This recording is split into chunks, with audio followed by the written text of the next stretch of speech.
Hey guys, wanted to do a walk around on my 2007 Trailblazer Super Sport and just showing some of the problems I've had along the way. And there is Trailblazer forums out there that they have same issues along the way, and just wanted to kind of show you what I've had going on with my 2007. Bought it in 2017. Here it is 2024, so I've had it for 7 years now, and I think I've got almost all the kinks sorted out with it. So when I first bought it, every time you would fill up the gas tank, it would be hard to start. It would take a long time to start, and what that ends up being is this vapor deal. This is this piece right here. You'll end up having to replace it so you can whenever you fill up the tank to full, it won't give you that no start deal. Also, the fuse block on these, there's a, over the years, there's a, from the factory, there's a twist in one of the copper wires in this fuse block, and it will break. So with the heat and cold expanding, retracting, it'll kind of leave you side the road.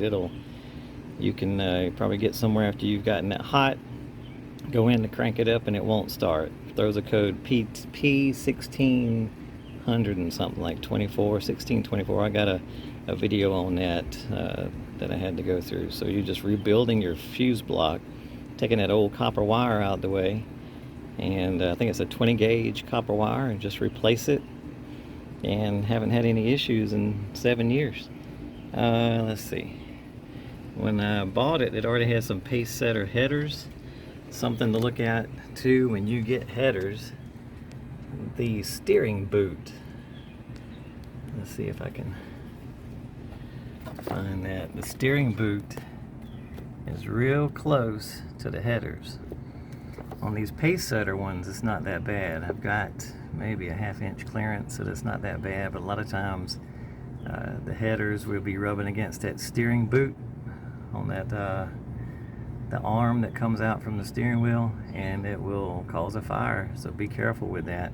A lot of people will go ahead and cut that off. The pace setters wasn't touching it. Had a pretty good gap there, so we didn't bother with cutting that boot. But you do want to check that out. It will cause a fire if your headers are touching that boot. Another thing on these, and probably with a lot of General Motors, but the transmission stick, I ended up getting a brand new one because of that seal. A lot of times it won't seal and it'll pop out and be rattling, and I didn't want that. I wanted a tighter seal. So you can get these, just a dipstick. So a brand new dipstick, and look at it, it don't come out. Let's see, another infamous thing on these is the airbags, the air suspension. After about 10 years, this is not a good angle to show, but anyway, I kept my airbags. I can get it on the other side. So after about 10 years, the rubber will start having the cracks in it and start slowly leaking on you. And about every 10 years, I mean, that's not bad. A lot of people complain that they don't like them, but hey, your tires are rubber. You replace them every 5 years, or when they go bald. There it is right there. So this is the airbag, and they're easy to replace. You do have to remember though that once they start they're leaking, you've got a vacuum pump on the other side, almost where the muffler, the resonator is actually, and there is a pump. And what happens, you'll end up burning that pump. So once you start seeing, and these right here, you can also see it's been 7 years, starting to get a little crack. So probably in the next 2 or 3 years, I'm probably have leaks again. But hey, they're not that hard to change. And you get that air ride suspension, so that's not bad. If you haul like 4 or 5 people or towing something, it's good to have the airbag ride. So those go out, you have to change those, I would say probably every 10 years, and this thing is what, 17 years old, so not bad. Let's see, what else goes wrong on these things. so far I think that's about it, the major things that you'll find if you ever buy a used one of these. Another thing too is the seats. A lot of times when you're sitting in them, you'll, like right there, it's got a lot of play to it. So there's like something broke on the inside. I mean, it still it works, but there is a forum on that where you can take these seats out and try to repair the cog or something that's in there that runs it forward and back. Let's see, what else? I believe that's it. Really, these things are not that bad. Oh, and the most major thing, I forgot. So with these, they come in all-wheel drive or rear-wheel drive. And the oil pan, I don't know if I can get up in there to transmission. Let's see. So with the oil pan, there's a through hole in there for the all-wheel drives. The all-wheel drives have a through hole, and even on the rear-wheel drive, they kept the same oil pan. And what happens is that the pickup tube from the factory is at the front of the oil pan. So whenever you get on it, all the oil is going to go to the back of the oil pan where there is no pickup tube.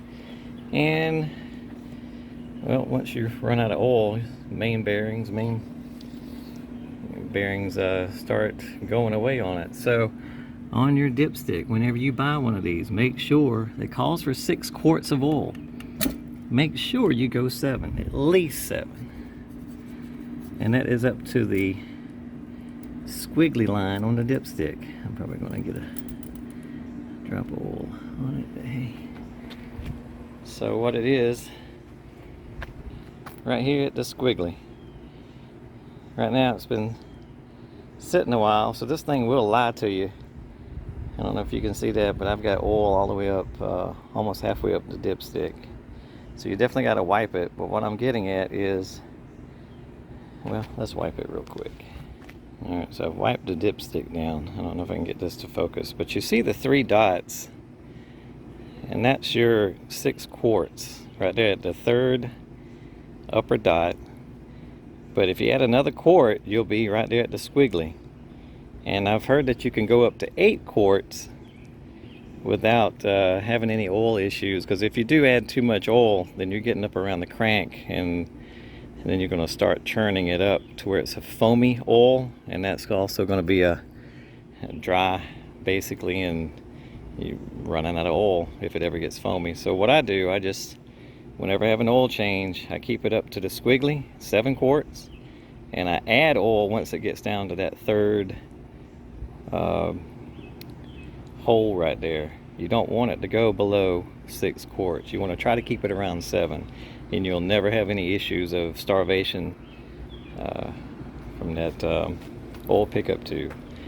Alright, other than that, these things are a beauty. There is a space here. There's somebody on Facebook that actually makes a gap reducer. Once you take the lights out, headlights out, you can go in there and draw that gap more together. I haven't done that, but other than that, and this is lowered. It's already factory lowered, but I went another 1.5 inches lower on everything, and you can adjust it with your levelers in the back for that air suspension.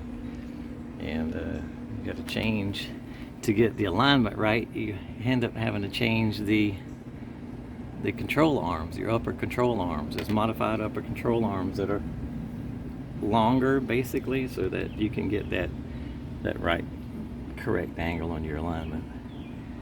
And with these rims from the factory, that clear coat starts spider webbing and looking terrible. So just get a stripper, some kind of a stripper for clear coat. Take that clear coat off and just use some polish. Right now she needs to be washed, but and I just added a brake cover on it because we do have some ugly calipers on here. So this is just a caliper cover, and but there are kits out there to go to bigger calipers calipers and 4-piston calipers. This is just your regular 2-piston caliper. But anyway, these things are fun. It's fun to drive for an SUV, a mid-size SUV. So hope that helps. Talk to you guys later.